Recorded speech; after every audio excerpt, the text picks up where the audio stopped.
Hello students, today we are going to start with chapter 1 of civics, which is power sharing. Now, as the name suggests, power sharing means sharing of power. We have done in history that if the power concentrates in just one hand, that is called as dictatorship. So dictatorships is not very beneficial for us. Hence, power should be shared. And there are different ways of sharing the power, which we will study later on. But today we are going to do two case studies. One of Belgium, another is of Sri Lanka, and how power sharing has helped in those two states. If the power sharing is done properly, then it is going to develop a country, and if the power sharing is not done properly, then it is not going to help that country much. So today we are going to do the case study of Belgium. I'll start with Belgium. Now, Belgium is having its boundary shared with three states: Netherlands, Germany, and France. Okay, now if you look at the size of Belgium, here I have a rough map of Belgium. If you look at the size of Belgium, it is even smaller than the state Haryana that India has. It is a little smaller than that. So Belgium is not a very big country. And in Belgium, as I said, the neighboring states are Netherlands, Germany, and France. The capital of Belgium is Brussels. Now just have a look over here in this diagram.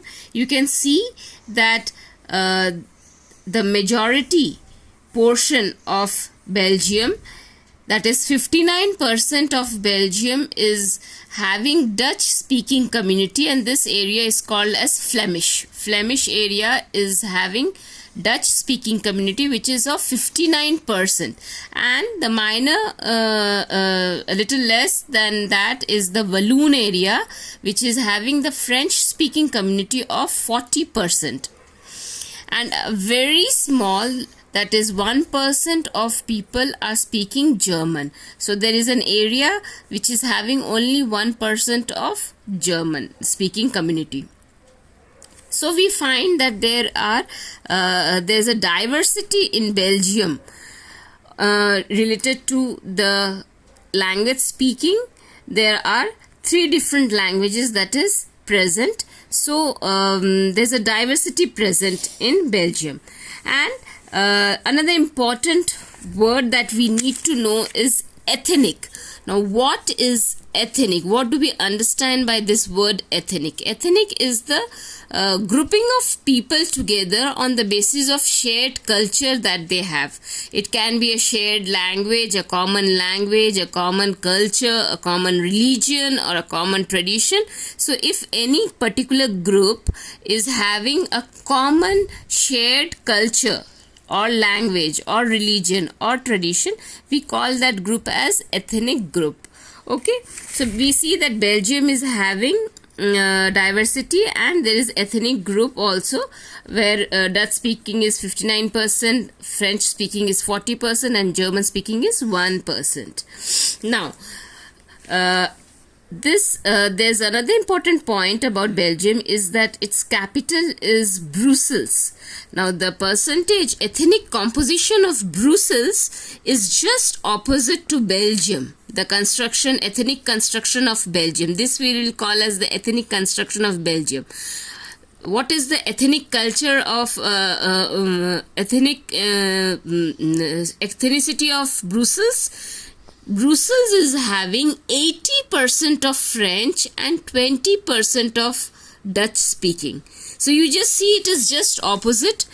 Whereas the 59% of Dutch speaking community is having a small area, which is the capital of Belgium, Brussels, and Brussels is having more of French speaking community and a very less population of Dutch speaking community. So you see that these two things are opposite to each other.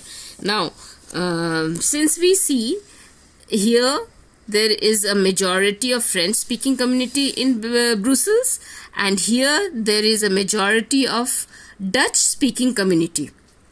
So obviously French speaking and Dutch speaking, there is a clash. It can have a clash. Both can try to prove their superiority on each other, and there can be a clash. So similar sort of tension was created in the year 1950s and 1960s. A tension created where the French speaking community, which was basically a minority community, and Dutch speaking community, which was basically a majority speaking community in Belgium, they had a clash with people who were staying in Brussels, because Brussels was having more of French and less of Dutch. Okay, and whenever a community is in majority, that community is obviously more powerful, because it tries to prove its superiority on the other community. So I hope you have understood this. This is very important. These two ethnic composition is very important, and they are absolutely opposite. You need to understand this very well. Okay, so this tension grew in the year 1950s and 1960s. And because of this, there was it created a lot of problem. Now people who were in this place, in the Flemish area, Dutch speaking community was in majority, so they developed the Dutch language better. They gave job opportunities to their own people compared to French speaking, because French speaking was in minority. Okay, so all this created a lot of tension among each other. Now we will see how this tension was reduced, and how power sharing was done in Belgium. We'll see that in the second part. Now I want you to look into the case study of Sri Lanka. Now you can have a look of a rough diagram of Sri Lanka, a rough map of Sri Lanka. We all know that Sri Lanka is an island nation, and Sri Lanka was also under the colonial rule, under the British rule, just like India, and it got its independence in the year 1948. Here you have a rough diagram of a rough map of Sri Lanka. Okay, so in the you can see that this north and the east portion, which I have marked with the red, this is this is having a population of Tamils, which is around 18%, and the major part is having the population of Sinhala. This was the majority community present in Sri Lanka, and they were 74%. So this is really big. So Sinhala is the population which is 74%, and it is having the majority. Tamils, who are only 18%, they are in minorities. Okay, so Sinhala, who were in majority, 74%, they followed the Buddhism religion. So they were Buddhists. Okay, now Tamils who were present there, in those Tamils there were two groups. One was the Tamil natives, which were called as the Sri Lankan Tamils. These were the original Tamils who were present in Sri Lanka, and they were only 13%. Out of 18%, they were 13% of Sri Lankan Tamils, the actual natives. And the second group was of Indian Tamils. Now, how did these Indian Tamils go to Sri Lanka? It was the Britishers who took these Indian Tamils for the rubber and the tea plantation which was done in Sri Lanka. So they were taken, these Indian Tamils were taken as laborers from India to Sri Lanka, and therefore these Tamils who were staying in Sri Lanka had their forefathers living forefathers who were Indians, actually Indians. So this was 5%, and this total 13 plus 5 is 18%. So we have seen two major groups. First is the Sinhala, which is 74%, following the Buddhist religion. Second is Tamils of 18%, out of which there are two varieties: Tamil natives, which is Sri Lankan Tamils of 13%, and Indian Tamils 5%. And these two groups, they were having both the Muslims as well as the Hindus. That means they followed the Muslim religion. Some followed Muslim religion and some were Hindus following the Hinduism religion. Okay. Now there was a third group also present, which was 7% of Christians but they were from these two groups only. So from Sinhala and from the Tamils, there was one small group of 7%. Now all the blue areas that you see over here on the map, they are the 7% of Christians that is scattered, and these belonged from both the community, from Sinhala community also and from Tamil community also. Okay, so the red portion is Tamils, this white portion is Sinhala, and 7% of Christians, both from Sinhala and the Tamils, both they form the 7% of Christians. So this is the ethnic composition of Sri Lanka. Now you can very well understand that Sri Lanka is also having people of different languages and different communities staying there. So they are having diversity. Okay, and so if Sinhala is having 74%, they are the majoritarians. So the word majoritarians is very important. You need to know what is majoritarian. So majoritarian basically means a group.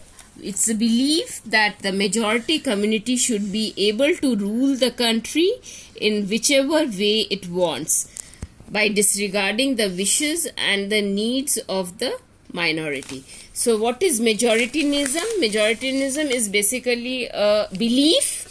It's basically a belief that since they are in majority, they should be ruling the country, and it is not required to look at the people who are in minority. So they will all be in power and power and power. So that is majoritarianism.